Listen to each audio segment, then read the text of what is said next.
జై Gurudeva Datta. Welcome to Om Datta channel. జై గురుదేవ దత్త. అవధూత చింతన శ్రీ గురుదేవ దత్త స్వామి మహారాజుకి జై. దత్త బంధువులందరికీ, ఆత్మ బంధువులందరికీ నమస్కారం అండి. మనము జ్ఞాన సముపార్జనలో భాగంగా వీడియోస్ చేసుకొని మన ఓం దత్తా ఛానల్లో పోస్ట్ చేసుకుంటున్నాం కదండి. అందులో భాగంగా ఈరోజు కూడా పెద్ద గొప్పదైన మంచి విషయంతో మనము ఈ వీడియో చేసుకొని మనము వీడియో అప్లోడ్ చేసుకుందామండి. ఈరోజు టాపిక్ ఏంటంటే, ప్రస్తుత కాలంలో భక్తి పెరుగుతున్నది, కానీ ఇప్పుడు ఆ భక్తి పెంచుకుంటున్నారు ఎందుకు? ఆ భక్తి వలన లాభాలు వస్తున్నాయి అన్న విషయం సంతోషం, కానీ అశాంతి కూడా ఎందుకు పెరుగుతున్నది అంటే, ప్రస్తుత కాలంలో భక్తి పెరుగుతున్నా అశాంతి కూడా ఎందుకు పెరుగుతున్నది, ఇది టాపిక్ అండి. మనం వీడియోలోకి వెళ్దాము. ఆ తండ్రి దయ వలన ప్రస్తుత సమాజంలో ఒకవైపు భక్తి విపరీతంగా పెరుగుతున్నా, మరొక వైపు ప్రతి ఒక్కరూ అశాంతితో ఉంటున్నారు. అన్యాయాలు పెరుగుతున్నాయి. ఇది దైవభక్తి కొంత వరకు మనిషిని మంచి మార్గంలో పెడుతుందని, చెడు అలవాట్ల నుండి దూరంగా ఉంచుతుందని మన విశ్వాసము. అయినా ఈ విపరీతమైన పరిస్థితులు కారణం ఏమిటి? భాగవతం యొక్క గొప్పదనాన్ని చెబుతూ ఒక కథ ఉంది. నారదుడు ఒకసారి భూలోకంలో సంచారం చేస్తున్నప్పుడు ఒక యౌవనంలో ఉన్న స్త్రీ, ఆమెతో పాటే ఇద్దరు వృద్ధులు కనిపిస్తారు.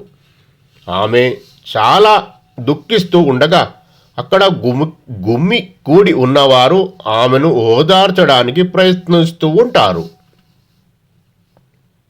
నారదుడు ఆమె దుఃఖానికి కారణమేమిటని అడిగాడట. ఆమె తన పేరు భక్తి అని, ఆ ఇద్దరు వృద్ధులు తన పుత్రులని, వారి పేర్లు జ్ఞానము, వైరాగ్యమని చెబుతుంది. లోకంలో మనుషుల కోరికల కారణంగా భక్తికి ఎక్కువ ఆదరణ ఉంది, కానీ జ్ఞానాన్ని, వైరాగ్యాన్ని పట్టించుకునేవారు లేనందువల్ల భక్తి మాత్రం యౌవనంలో ఉంది. ఆమె కొడుకులిద్దరూ వృద్ధులయ్యారు.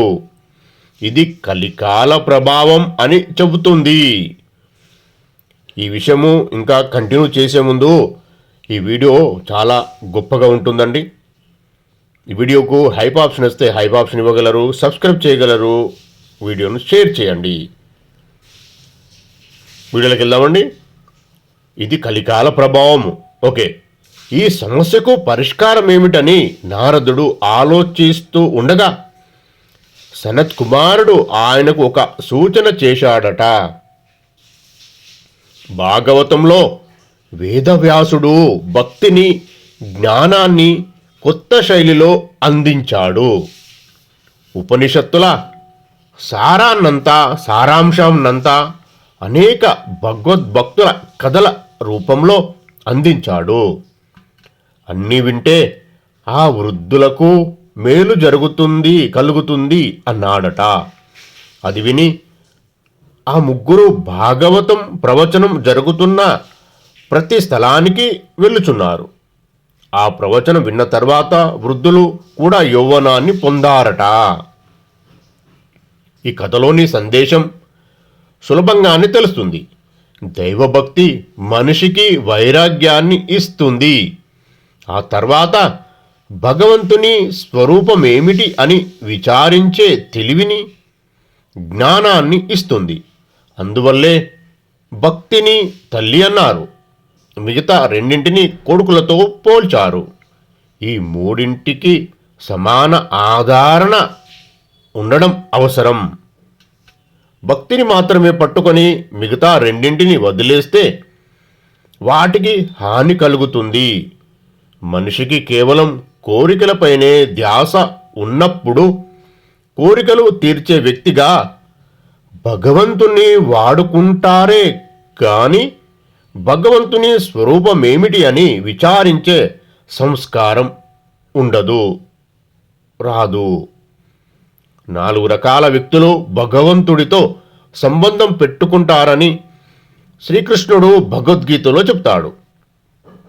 మొదటిది కష్టాల్లో ఉన్నవాడు, రెండవది కష్టం లేకపోయినా కోరికలున్నవాడు, మూడవది జిజ్ఞాసువు అంటే జ్ఞానం పొందాలని ఆసక్తి ఉన్నవాడు, నాలుగవది జ్ఞాని.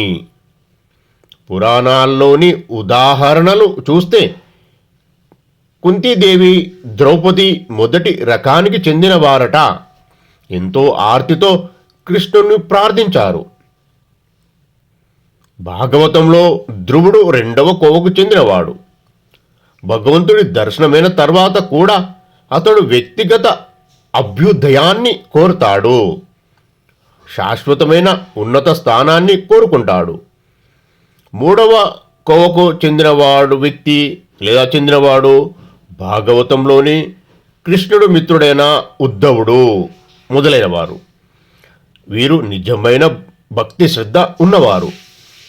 జ్ఞాన భక్తుడికి ఉదాహరణ ప్రహ్లాదుడు.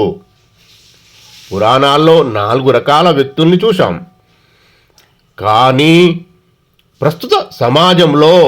ప్రస్తుతం మొదటి 2 కోవలకు చెందిన వాళ్ళనే ఎక్కువగా చూస్తున్నాము. దైవభక్తి ఇవ్వాల్సిన సంస్కారం మనకి కలగలేదన్నమాట. దేవుణ్ణి కేవలం మన లౌకిక లావాదేవీల్లో వాటాదారుడిగా పెట్టుకోవడానికి ప్రయత్నిస్తాము. దేవుడికి ముడుపులు చెల్లించి మళ్ళీ కొత్త పాపాలు చేయవచ్చని భావిస్తాం. కానీ దేవుడు ఇలాంటి వాటిలో వాటాదారుడిగా ఉండడని భగవద్గీత 5:15 అధ్యాయంలో చెబుతుంది. దేవుడు మన పాపాన్ని గాని పుణ్యాన్ని గాని తీసుకునే వ్యక్తి కాదని చెప్పడానికి ఎంతో సాహసం అవసరం. మతాలు మామూలుగా మా దేవుడు పాపాలన్నింటినీ తీసేసుకుంటాడని చెబుతాయి. అందుకు భిన్నంగా శ్రీకృష్ణుడు నా దత్తే కస్యచిత్ పాపం 5వ అధ్యాయం 15 భగవద్గీతలో దేవుడు ఎవరి పాపాలు తీసుకోడు అంటాడు. ఒక వ్యక్తి తాను చేసే ప్రతి పనికి బాధ్యుడిగా ఉండాలని మన సిద్ధాంతం. మరి దేవుడెందుకు అంటే అతడు కేవలం మంచి బుద్ధిని కలిగిస్తాడట. దదామి బుద్ధి యోగం తాం 10వ అధ్యాయం 10వ శ్లోకం అంటే అతనికి మంచి బుద్ధిని కలుగజేస్తాను అంటాడు. ఇదే భావాన్ని భారతంలో మరొక చోట వ్యాసుడిలా అంటాడు. దేవతలు తాము రక్షించాల్సిన వ్యక్తిని పశువుల కాపరిలాగా కర్ర పట్టుకొని రక్షించరు. ఎవరిని రక్షించాలని భావిస్తారో అతడికి మంచి బుద్ధిని ప్రసాదిస్తారు. దీన్నే భగవద్గీతలో భక్తి యోగం అనే పేరిట ఒక పూర్తి అధ్యాయంలో చెప్పారు. భక్తి అనేది ఒక యోగమట. యోగమంటే సాధనం, జ్ఞానానికి సాధనం. గీతాలో ఒకానొక సందర్భంలో అర్జునుడికి ఒక సందేహం వస్తుంది. కేవలం వేదాంతం తెలుసుకోవడం వల్ల మోక్షం కలుగుతుందా లేదా భక్తి వల్లనా అని. ఆ 2 సరైన మార్గాలే అని సమాధానం. ఒకరేమో చాలా కష్టపడి మోక్షాన్ని పొందుతారు, మరొకరిని నేనే స్వయంగా ఉద్ధరిస్తాను అంటాడు శ్రీకృష్ణుడు. నిష్కామ కర్మ, ధ్యానం మొదలైన వాటితో మనస్సులోని కోరికలు, రాగ ద్వేషాలు తగ్గించుకున్న తర్వాత వేదాంతాన్ని తెలుసుకోవడం అనేది మొదటి మార్గం. ఇది చాలా శ్రమతో కూడిన మార్గం. కోరికలు లేని దైవభక్తి రెండవ మార్గం. మన పూర్వీకులు ఈ రెండు మార్గాలను రెండు ఉపమానాలుగా చెప్పారు. మొదటిది మర్కట కిషోర న్యాయం. మర్కట కిషోరం అంటే కోతి పిల్ల. ఇది తన తల్లి యొక్క కొమ్మ నుండి మరొక కొమ్మకు ఎగిరేటప్పుడు తల్లి కడుపును జాగ్రత్తగా పట్టుకునే ఉంటుంది. ఇది కష్టమైన పని. వేదాంత మార్గంలో వచ్చేవాడి ధోరణి ఇది. రెండవది మార్జాల కిషోర న్యాయం. మార్జాల కిషోరం అంటే పిల్లి పిల్ల. దీన్ని దాని తల్లే నోటితో పట్టుకొని జాగ్రత్తగా తీసుకువెళ్తుంది. భక్తి మార్గంలో వచ్చేవాడి స్థితి ఇది. ఇది ఇలా ఉండగా మనం కేవలం కోరికలకే ఎందుకు పరిమితమవుతున్నాం? దేవుణ్ణి మన కోరికలు తీర్చుకునే సాధనంగా ఎందుకు భావిస్తున్నాం అంటే, కొంతవరకు మత పెద్దలు, ధర్మాన్ని బోధించే వాళ్ళు కూడా కారణమని చెప్పవచ్చు. కేవలం వ్రతాలు, పూజలు, యజ్ఞాలు మాత్రమే చేస్తూ ఇతరులతో కూడా వాటినే చేయిస్తూ విషయాన్ని బోధించక పోవడం వల్ల మనకు ధర్మం యొక్క సమగ్ర స్వరూపం తెలిసే అవకాశం లేదు. ఈ సందర్భంలో వేదవ్యాసుడి ఉదాహరణ తీసుకోవచ్చు. వేదాల్ని విభజించి యజ్ఞాలు మొదలైన వాటి వ్యవస్థ చేసిన తర్వాత కూడా ఆయనకు మనశ్శాంతి కలగలేదట. దానికి కారణమేమిటని విచారంలో ఉండగా భగవంతుడి తత్వాన్ని ప్రజలకు అర్థమయ్యే రీతిలో అందించకపోవడమే కారణమని నారదుడు చెప్పడం, అతడి భాగవతాన్ని వ్రాయడం అప్పుడు జరిగింది. భక్తి యొక్క సమగ్ర స్వరూపాన్ని విశ్లేషించిన పుస్తకాలు మనకు చాలా ఉన్నాయి. ఇందులో నారద భక్తి సూత్రాలు, షాండిల్య భక్తి సూత్రాలు అనేవి ముఖ్యమైనవి. భక్తిని అనేక కోణాల నుంచి పరిశీలించిన ఈ గ్రంథాలు ప్రపంచ భక్తి సాహిత్యంలో సాటి లేనివి.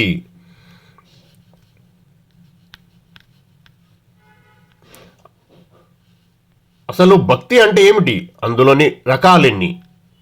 భక్తి అనేది ఒక పవిత్రమైన భావన. మనుషులలో భక్తి భావన కలవారిని భక్తులు అంటారు. భక్తి అనేక రకాలుగా ఉంటుంది. భగవంతుని అనుగ్రహం పొందడానికి భాగవతంలో నవవిధ భక్తులు అనగా 9 రకాలైన భక్తి మార్గాలు చెప్పబడినాయి. ఇందుకు ప్రామాణిక శ్లోకం భాగవతంలోని ప్రహ్లాద చరిత్ర ఘట్టంలో ఉంది. అసలు భక్తి ఎన్ని రకాలు, ఎటువంటి భక్తిని కలిగి ఉండటం వల్ల ఎటువంటి ప్రయోజనాలు చేకూరుతాయో ఇక్కడ తెలుసుకుందాం.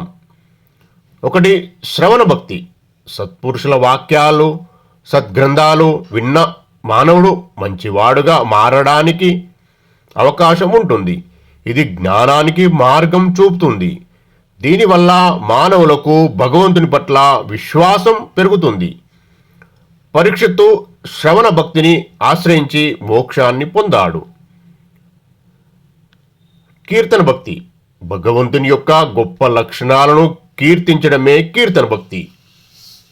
భగవంతుని సాక్షాత్కారం కోసం కీర్తన భక్తి ఉత్తమమైనది. వాల్మీకి, నారదుడు, తుంబురుడు, ప్రహ్లాదుడు, ఆల్వారులు, నాయనార్లు, రామదాసు మొదలైన వారు కీర్తన భక్తితో మోక్షం పొందారు. స్మరణ భక్తి. భగవంతుని లీలలను మనస్సులో నిలుపుకొని స్మరించడమే స్మరణ భక్తి. ఇందులో నామస్మరణ, రూపస్మరణ, స్వరూపస్మరణ అని 3 రకాలు ఉన్నాయి. మునులు ప్రహ్లాదుడు, ధ్రువుడు, తులసిదాసు, త్యాగరాజు మొదలైన వారు స్మరణ భక్తితో ధన్యులైనారు. పాదసేవ భక్తి. భగవంతుని సర్వ అవయవాలలో ప్రాముఖ్యం వహించినవి పాదాలు. వీటిని సేవించిన భక్తులకు భగవంతుని పవిత్ర సేవ చేసుకున్న ఫలితం వస్తుంది. భరతుడు, గుహుడు మొదలైన వారు ఈ పాదసేవ ద్వారా ముక్తులైనారు. మరోటి అర్చన భక్తి. ప్రతిరోజు తులసి పుష్పాదులు, ఇతర సుగంధ ద్రవ్యాలను సమర్పించి అర్చన రూపంలో దేవుని పూజించడమే అర్చన భక్తి. మానవులు తాము నమ్ముకున్న భగవంతుని అర్చనమూర్తులను ప్రతిష్ఠించుకొని పూజా ద్రవ్యాలతో ధూపం దీప నైవేద్యాలతో దేవతలను అర్చించడం ప్రస్తుత సమాజంలో ఎంతో ప్రాచుర్యంలో ఉంది. వందన భక్తి. వందనం అంటే నమస్కరించడం. తన యందు మనసు నిలిపి భక్తులై పూజించమని నమస్కరింపమని కృష్ణ పరమాత్మ భగవద్గీతలో ఉద్బోధించాడు. ఎన్ని యాగాలు చేసినా శాస్త్రాలు చదివినా భగవంతుని నమస్కరించని వాడు ఆ ఫలితాన్ని పొందలేడు. దాస్యభక్తి. ప్రతి మనిషి తనకు ఇష్టమైన దేవునికి ఎల్లప్పుడూ సేవకుడై దాసుడై భక్తి శ్రద్ధలతో పూజించాలి. కులశేఖర ఆల్వారు దాస్యభక్తికి అత్యంత ప్రాధాన్యమిచ్చారు. హనుమంతుడు, లక్ష్మణుడు మొదలైన వారు దాస్యభక్తిని ఆశ్రయించి ముక్తిని పొందారు. సఖ్య భక్తి. సఖ్యమనగా స్నేహం. భగవంతునితో సఖ్యత ఏర్పరచుకున్న వారు ధన్యులు. అర్జునుడు, సుగ్రీవుడు మొదలైన వారు సఖ్యభక్తితో స్వామికి ప్రీతిపాత్రులైనారు. ఆత్మనివేదన భక్తి లేదా ప్రపత్తి. ఆత్మనివేదన మనగా భగవంతుడు తప్ప ఇంకెవరు లేరని శరణాగతి కోరడం. భక్తి మార్గాలన్నిటికన్నా ఆత్మనివేదన మోక్ష మార్గానికి సులభమైన మార్గము. ఈ మార్గాన ద్రౌపది, గజేంద్రాదులు ముక్తి పొందారు. ఈ విషయాన్ని ఈ వీడియోలో ఇంతే అండి. మళ్ళొచ్చే వీడియోలో మనం కలుసుకుందాం. ఈ వీడియో 16 minutes దాటిపోయింది. అందుకని ఇంత మంచి విషయాన్ని మనకు అందించినందుకు శ్రీ పూర్ణ పరబ్రహ్మ పరమాత్మ అయిన శ్రీ గురుదత్త ప్రభులకు కోటి కోటి సాష్టాంగ దండ ప్రమాణాలు, కోటి కోటి కృతజ్ఞతలు. సర్వం శ్రీ పూర్ణ పరబ్రహ్మ పరమాత్మ అయిన శ్రీ గురుదత్త ప్రభుల చరణారవిందార్పణమస్తు. దత్తార్పణం. ఈ వీడియో గనుక మీకు నచ్చినట్లయితే దయచేసి లైక్ చేయండి, షేర్ చేయండి, సబ్స్క్రైబ్ చేయండి.